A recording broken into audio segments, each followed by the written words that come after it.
We are facing an unprecedented global emergency. The science is clear. We must act now.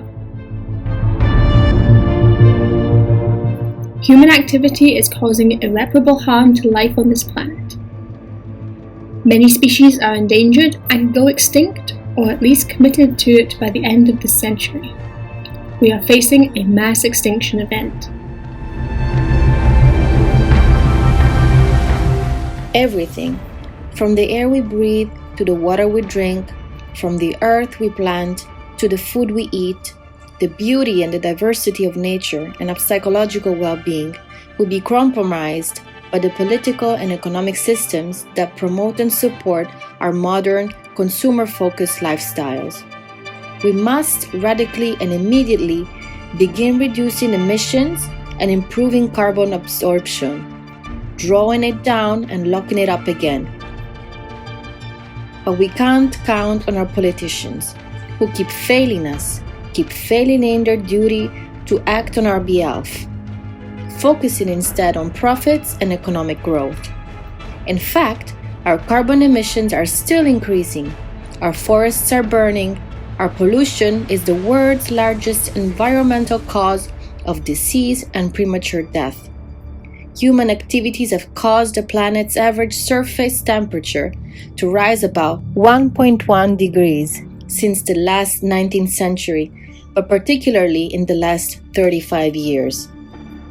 Even if the Paris Agreement were implemented in full, with total compliance from all nations, it is estimated it would only produce a 0.2 of 1 degree. Think of that. This much.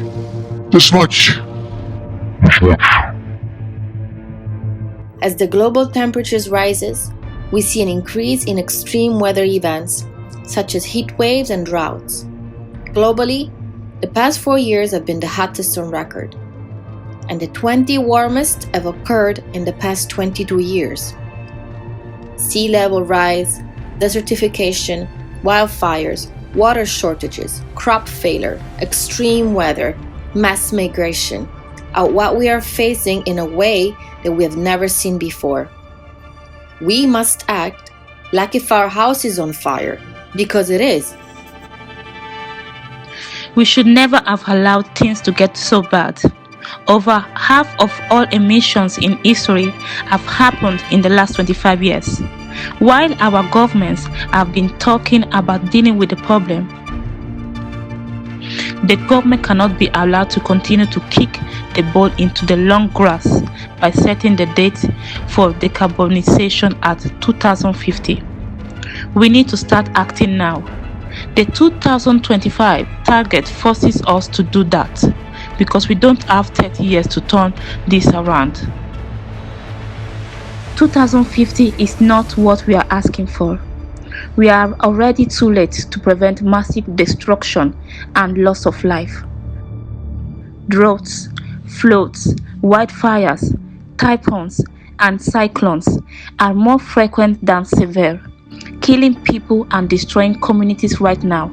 The question now is whether we can act in time to limit the damage and hopefully avoid the horror of the worst-case scenarios. Most evidence suggests we still just about half time, but 2050 is a generation too late. That would be unforgivable and very likely utterly catastrophic. Now is the time to act. The sea is rising, so are we.